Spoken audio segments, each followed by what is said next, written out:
خداوند یسوع مسیح کے عزیز اور بابرکت نام میں آپ سب کو سلام. اور اگر آپ کے پاس کلام مقدس ہے تو آئیے میرے ساتھ دیکھیں خداوند کے زندہ کلام میں سے the book of revelation chapter 2 ورس 17 اور پھر اس کے بعد دی بک آف ریولیشن چیپٹر 3 ورس 11. اور جماعت میں سزا دی ہے جس کو بھی خداوند کا پاک روح ہدایت دے وہ ان دونوں حوالہ جات کو پڑھنے میں ہماری رہنمائی کر سکتے ہیں. جس کے کان ہو وہ سن لے کہ آتما کلیسیاؤں سے کیا کہتا ہے. جو جے پائے اس کو میں گپت منا میں سے دوں گا اور اسے ایک شویت پتھر بھی دوں گا اور اس پتھر پر ایک نام لکھا ہوا ہوگا جسے اس کے پانے والے کے سوائے اور کوئی نہ جانے گا. آمین. 3:11 میں شگر ہی آنے والا ہوں. جو کچھ تیرے پاس ہے اسے تھامے رہ کہ کوئی تیرا مکٹ چھین نہ لے. آمین.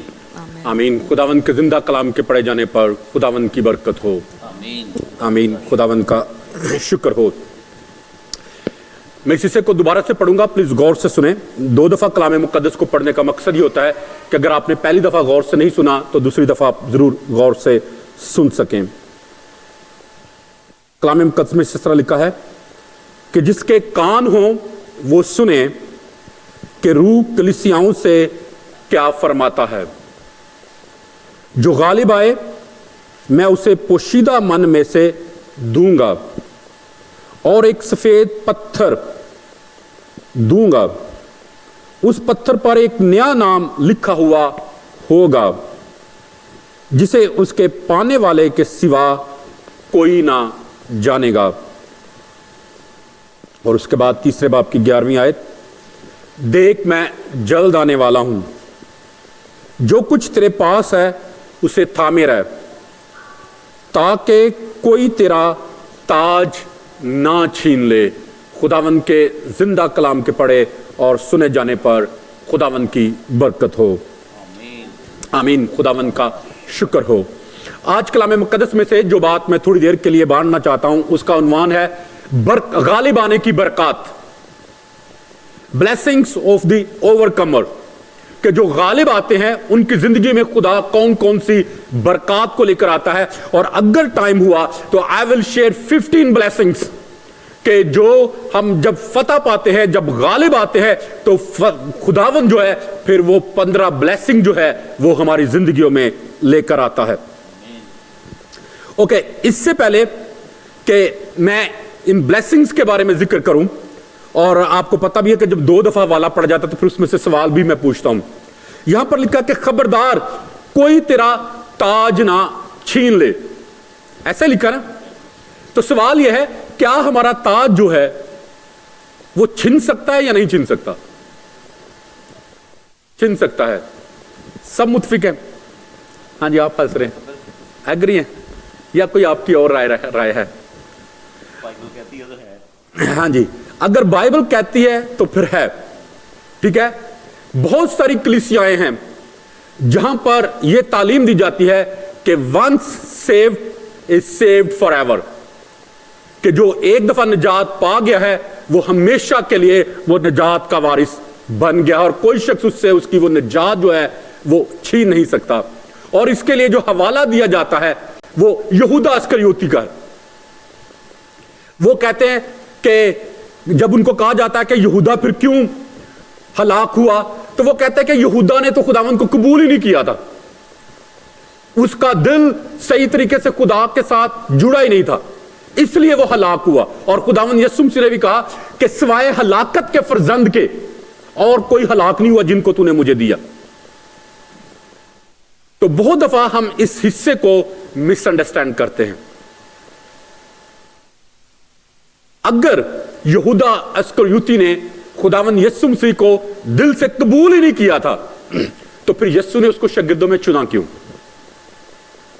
سوال بنتا یا نہیں؟ ٹھیک ہے, اور اگر اس نے سرے سے خداوند یسوع مسیح کو دل سے قبول ہی نہیں کیا تھا تو پھر یسوع نے اس کو منادی کرنے کے لیے کیوں بھیجا؟ کیوں اس کو کہا کہ تو جا کر منادی کر؟ جب 2 کو بھیجا تو اس نے بھی جا کر منادی کی. اور اگر اس نے خداوند یسوع مسیح کو صحیح طریقے سے اپنے سارے دل، اپنی ساری جان اور اپنی ساری طاقت سے اپنا آقا اور اپنا مالک قبول ہی نہیں کیا تھا، تو پھر خداوند یسوع مسیح نے اسے اپنا خزانچی کیوں بنایا؟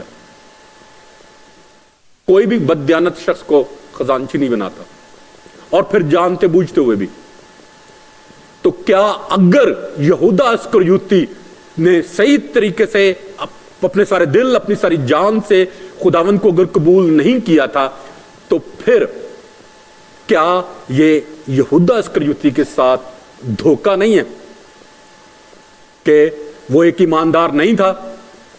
ٹھیک ہے، تو وہ بھی اس کو منادی کے لیے بھیجا۔ اس کا مطلب یہ ہے کہ کوئی شخص جس نے خداوند کو نہیں بھی قبول کیا، وہ بھی جا کے بدرویں نکال سکتا ہے، وہ بھی جا کر معجزے کر سکتا ہے، وہ بھی سب کچھ کرے، ٹھیک ہے، وہ یسوع کے نام کی منادی کر سکتا ہے، اور وہ کلیسیا کا ایک عہدہ سنبھال سکتا ہے، خدمت کر سکتا ہے۔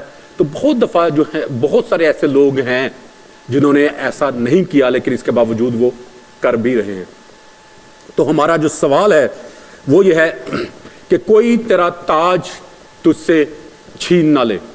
تو یاد رکھے میرے عزیزو، نجات خدا کی طرف سے ایک بخشش ہے، اور اس کے بارے میں آلریڈی میں آپ کو بتا چکا ہوں۔ اور بخشش سب سمجھتے ہیں نا کیا ہوتا ہے؟ ٹپ۔ بخشش بالکل ایسے ہی ہے کہ اگر کوئی فقیر یہاں پر چرچ کے باہر کے دروازے کے پاس آئے اور آپ اس کو ایک 5 پاؤنڈ کا نوٹ دے دیں، ٹھیک ہے، اور وہ آپ کا 5 پاؤنڈ لے کر اگر بھی تھوڑا سا دور جائے تو آپ اس کو واپس بلائے، واپس آ میرے 5 روپے کا جو نوٹ میں نے تجھے دیا وہ مجھے واپس دے، تو کیا خیال ہے وہ آپ کو واپس دے دے گا؟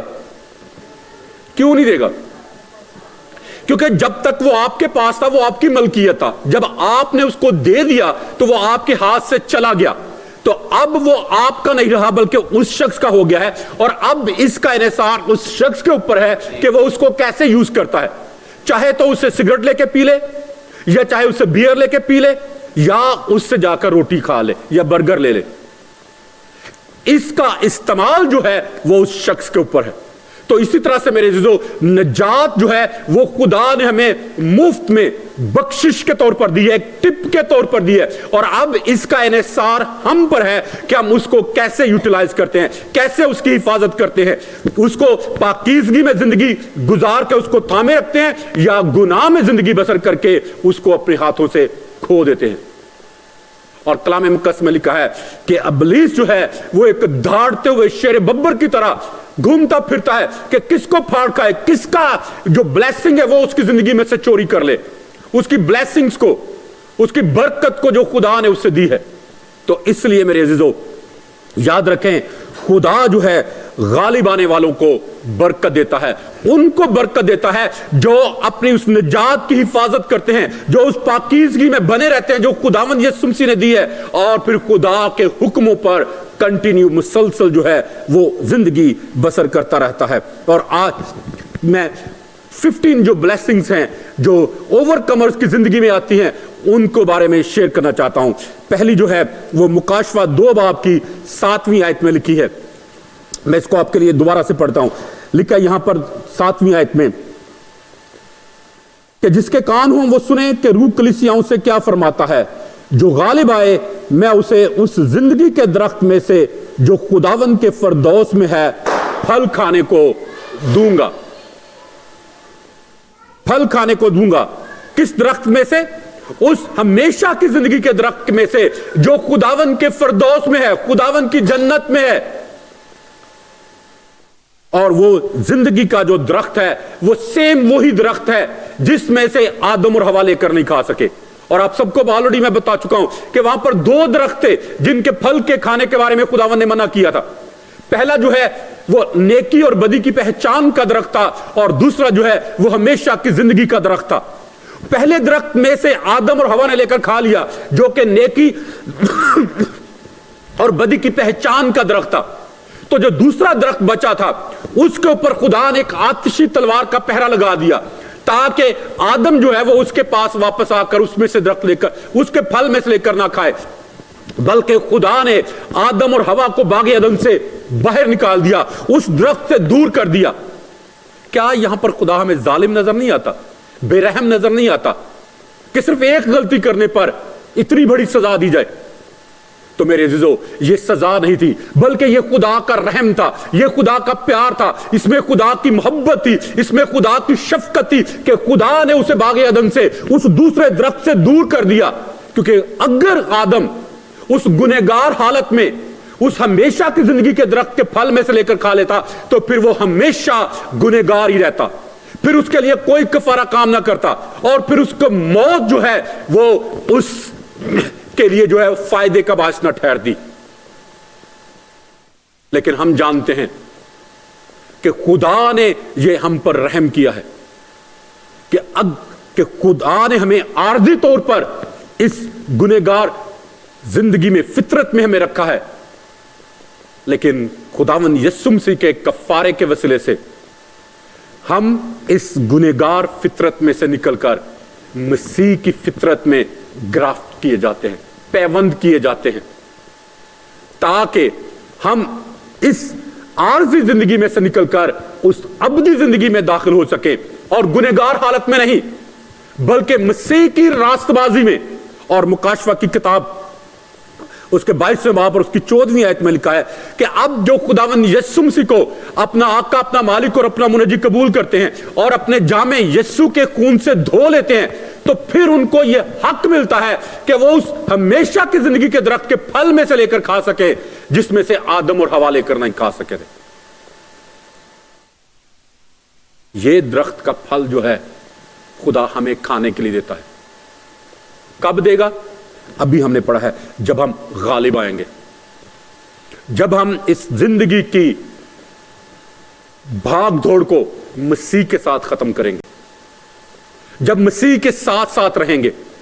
لیکن اگر ہم مسیح سے دور رہیں گے تو پھر نہیں. تو یہاں پر جو پہلی بلیسنگ ہے وہ یہی ہے کہ وہ اس درخت میں سے کھائیں گے جو کہ خداون کے فردوس میں ہے, جو نئے یروشلم میں ہے. تو میرے عزیزو یہ بلیسنگ جو ہے وہ خدا آپ کی زندگی میں لے کر آنا چاہتا ہے. اور پھر دوسری بلیسنگ جو ہے جو غالب آنے والوں کے لیے ہے وہ لکھی ہے مکاشفہ 2 باب اور اس کی 11ویں آیت میں. میں 2 باب کی 11ویں آیت کو آپ کے لیے پڑھ دیتا ہوں, پلیز غور سے سنیں. لکھا ہے, جس کے کان ہوں وہ سنیں کہ روح کلیسیاؤں سے کیا فرماتا ہے. جو غالب آئے اس کو دوسری موت کا نقصان نہ پہنچے گا, دوسری موت سے اسے نقصان ہرگز نہ پہنچے گا. یہاں پر میں آپ کو بتانا چاہتا ہوں, یاد رکھیں جس طرح سے 2 پیدائش ہے اسی طرح سے 2 اموات بھی ہیں, اور جس طرح سے 2 اموات ہیں اسی طرح سے 2 عدالتیں بھی ہیں. کسی کو معلوم ہے پہلی پیدائش کیا ہے؟ کب ہم پیدا ہوتے ہیں؟ پہلی پیدائش کیا ہے؟ جسمانی پیدائش, جب ہم اپنے ماں باپ کے گھر میں پیدا ہوتے ہیں, ٹھیک ہے, جس کو ہم جسمانی پیدائش کہتے ہیں. اور روحانی پیدائش بھی ہے جس کو دوسری پیدائش کہا جاتا ہے. اور کسی کو معلوم ہے وہ کیسے پیدا ہوتے ہیں؟ جب ہم خداوند یسوع مسیح کو قبول کرتے ہیں. یاد رکھیں بپتسمہ جو ہے نیکسٹ سٹیپ ہے, اس سے پہلا جو ہے وہ ہے یوحنا کی انجیل اس کے پہلے باب کی 12ویں اور 13ویں آیت میں لکھا ہے کہ جتنوں نے اسے قبول کیا اس نے انہیں خدا کے فرزند بننے کا حق بخشا. یعنی انہیں جو اس کے یعنی یسوع کے نام پر ایمان لاتے ہیں وہ نہ جسم کی خواہش سے نہ انسان کے ارادہ سے بلکہ خدا سے پیدا ہوئے. تو میرے عزیزو ایک دفعہ ہم اپنے ماں باپ کے وساطت سے اس دنیا میں پیدا ہوتے ہیں, اور دوسری دفعہ ہم خدا کے وسیلے سے یسوع مسیح کو قبول کرنے کے باعث جو ہیں ہم دوسری پیدائش کا تجربہ اپنی زندگی میں حاصل کرتے ہیں. اور اسی طرح سے 2 اموات بھی ہیں. پہلی موت جو ہے جسمانی موت ہے, ہر شخص یہ بدن جو ہے یہ فنا کا جامہ پہنے گا, اور یہ جو بدنی ڈیتھ ہے اس کو ہم فرسٹ ڈیتھ کہتے ہیں. اور دوسری موت بھی ہے جس کو آگ کی جھیل میں ڈالنا کہا جاتا ہے. آئیے اس کو دیکھیں کلام مقدس میں سے خداوند یسوع مسیح کا مکاشفہ اس کا 20واں باب اور اس کے 11ویں آیت سے لے کر 15ویں آیت تک. پھر میں نے ایک بڑا سفید تخت اور اس کو جو اس پر بیٹھا ہوا تھا دیکھا, جس کے سامنے سے زمین اور آسمان بھاگ گئے اور انہیں کہیں جگہ نہ ملی. پھر میں نے چھوٹے بڑے سب مردوں کو اس تخت کے سامنے کھڑے ہوئے دیکھا, اور کتابیں کھولی گئیں. پھر ایک اور کتاب کھولی گئی یعنی کتاب حیات, اور جس طرح ان کتابوں میں لکھا ہوا تھا ان کے اعمال کے مطابق مردوں کا انصاف کیا گیا.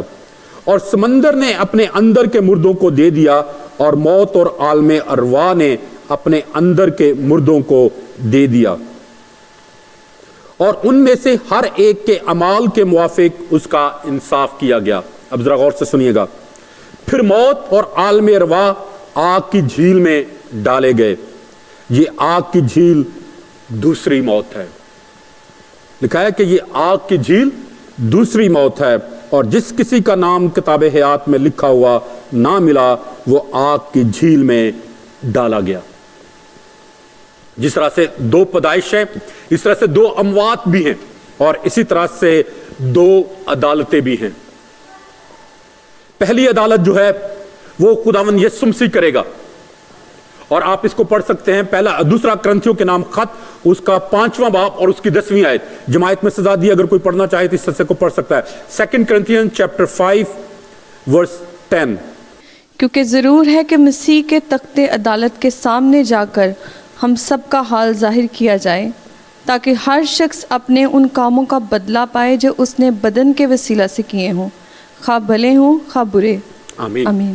آمین. یہاں پر لکھا ہے کیونکہ ضرور ہے, یعنی یقینی ہے, لازمی ہے, شور ہوگا ایسا کہ مسیح کے تخت عدالت کے سامنے جا کر ہم سب کا حال جو ہے وہ ظاہر کیا جائے گا. پہلی عدالت جو ہے وہ مسیح کرے گا, جو کہ تمام دنیا کی عدالت ہوگی. ٹھیک ہے, کلام مقدس میں لکھا کہ اب جو مسیح یسوع میں نہیں, ان پر سزا کا آلریڈی حکم ہو چکا ہے. ان کو پتا ہے کہ ان کا مقام کہاں پر ہوگا, انہوں نے کدھر جانا ہے.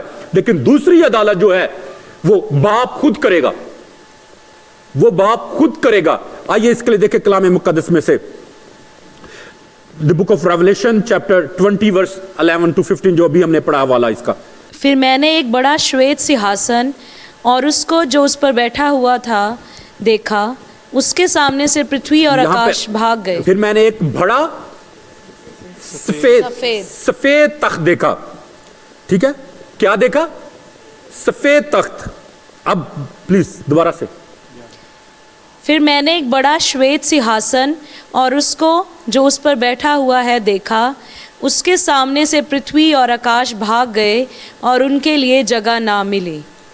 پھر میں نے چھوٹے بڑے سب مرے ہوں کو سیاہسن کے سامنے کھڑے ہوئے دیکھا, اور پستکیں کھولی گئیں. ہاں جی, یہاں پر لکھا ہے پھر میں نے چھوٹے بڑے سب مردوں کو اس تخت کے سامنے کھڑے ہوئے دیکھا, اور کتابیں کھولی گئی, یعنی عدالت ہونے لگی, انصاف ہونے لگا. آگے. اور پھر ایک اور پستک کھولی گئی, ارتھات جیون کی پستک, اور جیسا ان پستکوں میں لکھا ہوا تھا ویسے ہی ان کے کاموں کے انوسار مرے ہوں کا نیائے کیا گیا. ہاں جی, یہاں پر لکھا ہے پھر ایک اور کتاب کھولی گئی, یعنی کتاب حیات, اور جس طرح ان کتابوں میں لکھا ہوا تھا ان کے اعمال کے مطابق مردوں کا انصاف کیا گیا. یہ جو دوسری عدالت ہے, یہ گنہگاروں کی عدالت نہیں, یہ راست بازوں کی عدالت ہے, جنہوں نے خداوند یسوع مسیح کو اپنے آقا, اپنے مالک اور اپنے منجی کے طور پر قبول کیا ہوا ہے, جن کے نام کتاب حیات میں لکھے ہوئے ہیں. اور کیسے ہمارے نام کتاب حیات میں لکھے جاتے ہیں, کسی کو معلوم ہے؟ جب ہم خداوند یسوع مسیح کو اپنا آقا, اپنا مالک اور اپنا منجی قبول کر لیتے ہیں, جب ہم خدا کے خاندان میں پیدا ہو جاتے ہیں, تو پھر ہم اس نجات کے حقدار بن جاتے ہیں. اور لاسٹ ٹائم میں نے بتایا تھا کہ ہمیں یہ نجات جو ہے وہ کس طرح سے ملی ہے, اور ہم نے کس طرح سے اس نجات کی حفاظت کرنی ہے. اور یہ دوسری عدالت جو ہے وہ ایمانداروں کی خدا باپ خود کرے گا, جو ہم ہیں, جو خداوند یسوع مسیح کے خون خریدے ہوئے ہیں, جنہوں نے خداوند یسوع مسیح کو اپنے آقا, اپنے مالک اور اپنے منجی کے طور پر قبول کیا ہوا ہے. اور کلام مقدس میں لکھا ہے کہ جب عدالت خدا کے ہی گھر سے شروع ہوگی, اور جو ہم ایماندار ہیں ہم ہی جب بڑی مشکل سے بچیں گے, تو ان کا حال کیا ہوگا جنہوں نے خداوند کو قبول ہی نہیں کیا. پالوس رسول بیان کرتا ہے کہ ہم خود بڑی مشکل سے بچیں گے. تو اس لیے میرے عزیزو, خدا چاہتا ہے کہ ہم اپنے آپ کو اس دوسری عدالت کے لیے تیار کریں. لیکن جب ہم خداوند یسوع مسیح کو اپنا آقا، اپنا مالک اور اپنا منجی قبول کر لیں گے، جب یسوع ہمارا آقا، ہمارا مالک اور ہمارا منجی ہوگا، تو پھر اس دوسری موت کا جو آگ کی جھیل ہے اور دوسری عدالت کا جس کو ہمیں سامنا کرنے پڑے گا، ہمیں کوئی نقصان نہیں ہوگا، کیونکہ اس وقت ہمارا ایڈوکیٹ جو ہے وہ خداوند یسوع مسیح ہمارے ساتھ ہوگا، وہ ہماری شفاعت کرے گا اور وہ ہمیں اس سفید تخت کی عدالت سے بچائے گا۔ کین یو سے آمین؟ آمین۔ اور پھر تیسری بلیسنگ جو ہے، جو ابھی ہم نے یہاں پر کلام مقدس میں سے پڑھی ہے، وہ ہے کہ میں اس کو دوبارہ سے پڑھ دیتا ہوں، دوسرے باب کی 17ویں آیت، بلکہ آپ میں سے پڑھ دے کوئی اچھا ہوگا، دوسرے باب کی 17ویں آیت، ریولیشن چیپٹر 2 ورس 17، کہ جس کے کان ہوں وہ سنے کہ روح کلیسیاؤں سے کیا فرماتا ہے، جو غالب آئے میں اسے پوشیدہ من میں سے دوں گا اور ایک سفید پتھر دوں گا، اس پتھر پر ایک نیا نام لکھا ہوا ہوگا جسے اس کے پانے والے کے سوا کوئی نہ جانے گا۔ یہاں پر 3 بلیسنگز کا ذکر ہے۔ پہلی بلیسنگ جو ہے وہ ہے کہ میں اسے پوشیدہ من کھانے کے لیے دوں گا، سیکرٹ منا۔ اس سے آپ کو پتا ہے کیا مراد ہے؟ Okay, I will not ask you، کیونکہ بہت سے لوگوں کے لیے ڈیفیکلٹ ہوتا ہے، لیکن میں آپ کو بتاتا ہوں۔ یاد رکھیں، پوشیدہ من کھانے کے بعد کبھی کوئی شخص جو ہے وہ پیاسا نہیں رہے گا، کیونکہ خداوند یسوع مسیح نے خود کہا جان چیپٹر 6 ورس 58 میں کہ جو روٹی آسمان سے اتری یہی ہے، باپ دادا کی طرح نہیں کہ کھایا اور مر گئے، جو یہ روٹی کھائے گا وہ ابد تک زندہ رہے گا۔ پہلا جو من جو بنی بیابان میں بنی اسرائیل کو مہیا کیا گیا، وہ ان کی بدری قوت کے لیے تھا، بدری طاقت کے لیے تھا، ان کے بدری سروائیول کے لیے تھا کہ وہ بیابان میں سروائیو کر سکے۔ لیکن یہ جو سیکرٹ من جو ہے وہ خدا ہمیں دے گا، یہ نئے یروشلم کے لیے ہوگا، جہاں پر کلام مقدس میں لکھا ہے کہ جب ہم ایک دفعہ یہ سیکرٹ من کھا لیں گے، منا کھا لیں گے، تو پھر اس کے بعد ہمیں کبھی بھوک نہیں لگے گی اور کبھی پیاس نہیں لگے گی۔ یہ من خداوند ہمیں اس نئے یروشلم میں کھانے کے لیے دے گا۔ یاد رکھیں، ہمیشہ کی زندگی کے درخت کے پھل میں کھانے کے بعد پھر ہمیں کوئی دوبارہ مرنے کی ضرورت نہیں پڑے گی۔ یہ فرق ہے یہاں پر، ہمیشہ کی زندگی کے درخت کا پھل میں سے کھانا اور پھر پوشیدہ من میں سے کھانا، یہ 2 الگ الگ چیزیں ہیں۔ اکثر کرسچن جو ہے، ہم مسیح جو ہے، ہم ان دونوں کو مکس اپ کر دیتے ہیں۔ یہ 2 الگ الگ چیزیں ہیں۔ جب ہم ہمیشہ کی زندگی کے پھل میں سے کھائیں گے تو ہم ہمیشہ زندہ رہیں گے، یعنی موت کا ہم پر کوئی اختیار نہیں ہوگا، ہم موت کی غلامی سے چھوٹ جائیں گے، رہائی پا جائیں گے۔ لیکن جب یہ سیکرٹ من جو ہے، یہ مقدس منا، پوشیدہ منا جو ہے، جب یہ کھائیں گے تو پھر ہمیں بھوک اور پیاس نہیں لگے گی۔ بات کی سمجھ آئی ہے؟ ایک ہماری بدنی ضرورت کے لیے اور ایک ہماری ہمیشہ کی زندگی کے لیے، یہ 2 الگ الگ چیزیں ہیں، لیکن بہت دفعہ ہم ان دونوں کو مکس اپ کر دیتے ہیں۔ پوشیدہ من زندہ رہنے کے لیے قوت اور طاقت دیتا ہے، جبکہ ہمیشہ کی زندگی کے درخت کا پھل جو ہے وہ ہمیں ہلاکت سے بچاتا ہے، ہمیں ابدی موت سے رہائی دیتا ہے اور چھٹکارا دیتا ہے۔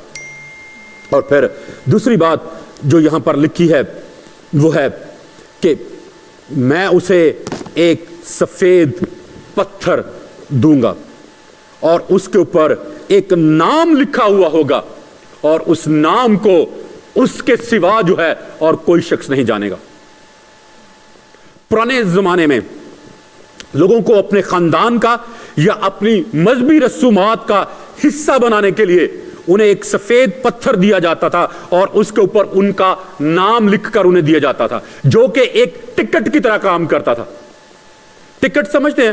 انٹری ٹکٹ جو ہوتا ہے، جو کہ اجازت نامے کے طور پر کام کرتا تھا کہ this person is authorised to partake in this event, کہ اس کے پاس اختیار ہوتا تھا۔ اگر ہم اس رسم کا سہارا لے کر اس کلام مقدس کی تفسیر کریں تو ہمیں پتہ چلتا ہے کہ یہ سفید پتھر جو ہے جس پر ہمارا نام لکھا ہوگا، ہمارے لیے مسیح کے اس 1000 سالہ جشن میں داخلے کی انٹری ہوگا، کہ ہم اس 1000 سالہ بادشاہت میں داخل ہو سکے، جس کے اوپر مہر ہوگی کہ واقعی ہمیں کوئی شخص اس جشن میں، اس 1000 سالہ بادشاہت میں داخل ہونے سے کوئی چیز روک نہیں سکتی۔ یہ ایک انٹری ٹکٹ ہوگا جو اجازت نامہ ہوگا، اور یہ اس بات کی یقین دہانی ہوگی کہ ہم واقع ہی اس 1000 سالہ بادشاہت میں داخل ہوں گے اور اس کا حصہ، اس سیلیبریشن کا حصہ بھی ہوں گے۔ اور اس کلام مقدس میں اس کو برہ کی شادی کی ضیافت بھی کہا گیا ہے کہ ہم اس برہ کی شادی کی ضیافت کے انوائٹی کیا کہتے ہیں، کیا کہتے ہیں اردو میں، اس کے ہم پتہ نہیں کیا ہوتا ہے، دعوت نامہ ملا ہوا ہے، ہم اس کے براتی کہہ لیں، ہم براتی ہوتا ہے جن کو دعوت دی جاتی ہے اس کو براتی ہی کہہ لیں۔ ہاں جی، پتہ نہیں اردو میری کمزور ہوگی شاید۔ ہاں جی، کیا چیز؟ مدعو، یس، مدعو، یہ صحیح ورڈ ہے کہ یہ جو سفید پتھر پر جو ہمارا نام لکھا ہوا ہے، یہ اس بات کی گارنٹی ہوگی کہ ہم اس 1000 سالہ بادشاہت کے مدعو ہیں، ہم بلائے ہوئے ہیں، ٹھیک ہے۔ اور پھر یاد رکھیں، بہت سے لوگ جو ہیں اس سفید پتھر کو سفید پوشاک کے ساتھ جو ہیں وہ مکس اپ کر دیتے ہیں کہ خدا ہمیں سفید پتھر دے گا تو وہ سمجھتا ہے کہ شاید یہ ہماری راست بازی کے کام ہے، جبکہ کلام مقدس میں لکھا کہ خدا ہمیں سفید پوشاک دے گا۔ سفید پوشاک میں اور سفید پتھر، ان دونوں میں فرق ہے، ان دونوں کو مکس اپ کرنے کی ضرورت نہیں ہے، ان دونوں کو الگ الگ رکھیں، کیونکہ یہ دو الگ الگ بلیسنگز ہیں جو خدا ہماری زندگیوں میں لے کر آنا چاہتا ہے، اور یہ بلیسنگ جو ہیں اسی وقت دو الگ الگ بلیسنگ ہماری زندگی میں آئیں گی جب ہم غالب آئیں گے۔ سفید پوشاک سے مراد ایمانداروں کی راست بازی کے کام ہیں۔ کیا ہے؟ ایمانداروں کی راست بازی کے کام ہیں۔ آئیے اس کے لیے دیکھیں کلام مقدس میں سے the book of revelation chapter 19 ورس 8، چمکدار اور صاف مہین کتانی کپڑا پہننے کا اختیار دیا گیا، کیونکہ مہین کتانی کپڑے سے مقدس لوگوں کی راست بازی کے کام مراد ہیں۔ خدا کا کلام جو ہے وہ خود اپنی انٹرپریٹیشن کرتا ہے، خدا کا کلام جو ہے وہ خود اپنی وضاحت کرتا ہے، اور راست باز سفید پوشاک جو ہے وہ راست باز ایماندار لوگوں کے راست بازی کے کام ہیں۔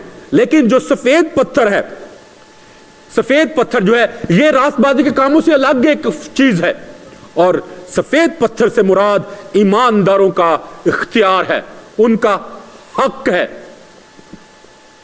جس کو وہ حاصل کر سکتے ہیں۔ کیونکہ جب سفید پتھر دیا جاتا ہے تو پرانے زمانے میں جب دیا جاتا تھا ان کو ایونٹس میں یا جو مذہبی رسومات ادا کی جاتی تھی ان میں شرکت کرنے کے لیے، جب وہ انہیں سفید پتھر دیا جاتا تھا تو وہ ان کے لیے ٹوکن کی طرح، ٹکٹ کی طرح کام کرتا تھا کہ اب انہیں کوئی شخص روک نہیں سکتا۔ تو اسی طرح سے میرے عزیزو، جب خدا ہمیں یہ سفید پتھر ہمیں دے گا جس کے اوپر ہمارا ہی نام لکھا ہوگا، تو یہ ہمارے لیے ایک اختیار نامہ ہوگا، ہمارے پاس یہ ایک اتھارٹی، سمبل آف اتھارٹی ہوگی کہ اب ہم مسیح کی 1000 سالہ بادشاہت میں داخل ہو سکتے ہیں، اور کوئی چیز ہمیں اس بادشاہی کا حصہ بننے سے روک نہیں سکتی۔ کین یو سے آمین؟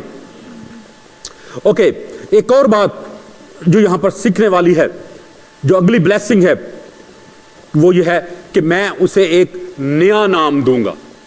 ایک نیا نام، نیا نام جو ہے بائبل مقدس میں خدا نے بہت سے لوگوں کے نام تبدیل کیے، اور وہ ہمیں ایک نیا نام دے گا۔ یہ نام جو ہے، یہ ہماری جو دنیاوی زندگی ہے، جو ہمارا نام ہے، اس سے الگ نام ہوگا، اور یہ نام جو ہے وہ ہماری شخصیت، ہماری بلاہٹ، ہمارے کردار اور ہمارے کاموں کے عین مطابق دیا جائے گا۔ بات کی سمجھ آئیے یا نہیں؟ کہ یہ نیا نام جو ہے وہ ہماری شخصیت، ہماری بلاہٹ، ہمارے کردار اور ہمارے کاموں کے مطابق دیا جائے گا۔ جیسے کہ طرح ہی از ایونجلسٹ، ہی از پاسٹر، یا اس کو جو لطیفے شطیفے سنائے اس کو کیا کہتے ہیں، کامیڈین کو کیا کہتے ہیں اردو میں، مخولی۔ ہاں، اس طرح سے جیسے وہ اس کا کردار ہوگا اس طرح کا ہم اس کو نام دیں گے۔ اور یہ نام جو ہے، خدا یاد رکھے، خدا ہمیں وہاں پہ مخولیہ نہیں کہے گا، ٹھیک ہے؟ دس از مائی اون انٹرپریٹیشن۔ ٹھیک ہے, صرف سمجھنے کے لیے کہ خدا ہماری شخصیت, ہماری بلاہٹ اور ہمارے کردار کے مطابق جو ہے وہ ہمیں ایک نیا نام دے گا, اور وہ نام جو ہے وہ خدا کے جلال کا باعث ہوگا, ٹھیک ہے, نہ کہ ہماری تنزلی کا یا ہمارے مذاق کا. ٹھیک ہے, جیسے اکثر ہم لوگ مذاق میں لوگوں کو کوئی نام دے دیتے ہیں یا نہیں, مذاق میں لوگوں کے نام رکھے ہوتے ہیں اور پھر بڑے فخر کے ساتھ وہ جب سامنے نہیں ہوتا تو پھر اس کا نام لے کے اس کو یاد کرتے, لیکن منہ پہ نہیں کرتے. ایسا ہی ہے نا, ہم نہیں کہتے, ہم منہ پہ اس لیے نہیں کہتے کہ وہ کہیں ناراض نہ ہو جائے, فیس ٹو فیس. تو یہاں پر یاد رکھیں, خدا ہمیں ایک ایسا نام دے گا اور وہ نام جو ہے وہ ہماری شناخت بنے گا, نیا نام جو ہے, اور وہ نیا نام جو ہے وہ ہمیں ایک نئی پہچان دے گا. خدا یہ دنیاوی ہماری جو شناخت ہے اس کو ختم کر کے ہمیں ایک نئی آئیڈینٹی دے گا. Can you say amen? ابھی تک یہ ظاہر نہیں ہوا کہ یہ نام کیا ہوگا, but this will be our secret code. یہ جو نام خدا ہمیں دے گا یہ ہمارا ایک سیکرٹ کوڈ ہوگا. ہر شخص کے پاس کوئی نہ کوئی کوڈ ہوتا ہے, ٹھیک ہے, آپ کے موبائل کا بھی ہے, آپ کے بینک اکاؤنٹ کا بھی ہے, اور اس کو صرف آپ ہی جانتے ہیں, اس کے علاوہ اور کوئی نہیں جانتا. ایسا ہی ہے نا, یا آپ اشتہار لگا کے اس کا اپنے سینے کے اوپر لے کر گھومتے ہیں کہ میرا بینک اکاؤنٹ کا کوڈ یہ ہے. ایسا کرتے ہیں کوئی نہیں, جو بھی آپ کا کوڈ ہوتا ہے آپ اس کو چھپا کے رکھتے ہیں, ٹھیک ہے. تو اسی طرح سے یہ جو نیا نام ہے this will work like a code, یہ ہمارا کوڈ ہوگا. اور کلام مقدس میں لکھا ہے کہ اس کو صرف ہم ہی جانتے ہوں گے, ہمارے سوا اور کوئی نہیں جانتا ہوگا. یہ نہیں کہ وہاں پر میرا پرسنل کوڈ جو ہے بھائی جشوا کو بھی پتا ہوگا اور مجھے ان کا نہیں پتا ہوگا. کلام مقدس یہ بیان کرتا ہے کہ اس کو سوائے ہمارے اور کوئی دوسرا نہیں جانے گا. کین یو سے آمین؟ پھر یسایہ نبی اس کے 52 عیسائیہ چیپٹر 52 ورس 2 جو ہے, یہ جو پیشن گوئی کی گئی ہے, یہ جو نیا نام ہے یہ اس پیشن گوئی کی تکمیل ہوگا. آئیے اس طرح اس پیشن گوئی کو پڑھیں. عیسائیہ چیپٹر 62 ورس 2, تب قوموں پر تیری صداقت, غور سے سنیے گا پلیز, تب قوموں پر تیری صداقت اور سب بادشاہوں پر تیری شوکت ظاہر ہوگی, اور تو ایک نئے نام سے کہلائے گی, اور تو ایک نئے نام سے کہلائے گی جو خداوند کے منہ سے نکلے گا. یہ نیا نام جو ہے وہ خدا ہمیں خود دے گا. یہ نہیں کہ جو ہمارے ماں باپ نے ہمیں نام دے دیا ہے یہی ہمارا نام رہے گا, نہیں, بلکہ کلام مقدس میں لکھا ہے کہ یہ پیشن گوئی جو ہے وہ اس وقت پوری ہوگی جب ہم نئے یروشلم میں جائیں گے, اور خدا ہمیں ایک نیا نام دے گا, اور وہ نام خدا کے اپنے منہ سے نکلے گا. اور پھر عیسائیہ چیپٹر 65 ورس 15 میں بھی اس کے بارے میں کچھ اس طرح سے لکھا ہے. عیسائیہ چیپٹر 65 ورس 15 وہاں پر لکھا ہے, اور تم اپنا نام میرے برگزیدوں کی لعنت کے لیے چھوڑ جاؤ گے. یعنی اپنا نام ہم چھوڑ جائیں گے, اسی کو یہیں پہ چھوڑ جائیں گے, اور اپنے بندوں کو ایک دوسرے نام سے بلائے گا. اور وہ اپنے بندوں کو ایک دوسرے نام سے بلائے گا, ایک نئے نام سے بلائے گا, اور وہ نام جو ہے وہ خدا مجھے اور آپ کو دے گا. تو میرے عزیزو, جب ہم غالب آئیں گے, جب ہم ابلیس کے اوپر اور اس زندگی کی تمام مشکلات, مسائل اور پریشانیوں کے اوپر غالب آئیں گے, اور یہ زندگی جو ہم خداوند کے ساتھ ایک فتح میں بسر کریں گے, تو پھر یہ بلیسنگ جو ہیں, 5 بلیسنگ جن کا بھی میں نے ذکر کیا ہے, وہ ہماری زندگی میں آئیں گی. اور اگلے ہفتے ان کا سلسلے کو آگے جاری رکھیں گے, اور 10 اگلی جو بلیسنگ ہے وہ میں آپ کے ساتھ ضرور شیئر کروں گا. پہلی بلیسنگ ابھی ہم نے دیکھی کہ میں اسے زندگی کے پھل میں سے کھانے کو دوں گا. دوسری بات, اسے دوسری موت سے کچھ نقصان نہیں ہوگا. اور تیسری بلیسنگ, میں اسے پوشیدہ من کھانے کے لیے دوں گا. اور پھر چوتھی بلیسنگ, میں اسے ایک سفید پتھر دوں گا. اور پھر 5ویں بلیسنگ, میں اسے ایک نیا نام دوں گا جو کہ ہماری ایک نئی آئیڈینٹی ہوگی. آئیے ہم سب اپنے سروں کو جھکائیں اور دعا کریں کہ خدا ہمیں فتح مند بننے کا, غالب آنے کا فضل دے, تاکہ ہم ابلیس کے ہر ایک چلاکی اور مکاری کے اوپر غالب آ کر ایک فتح مند زندگی بسر کرے, اور یہ فتح مند زندگی خداوند یسوع مسیح کے نام کو عزت اور جلال دینے کا باعث ٹھہرے.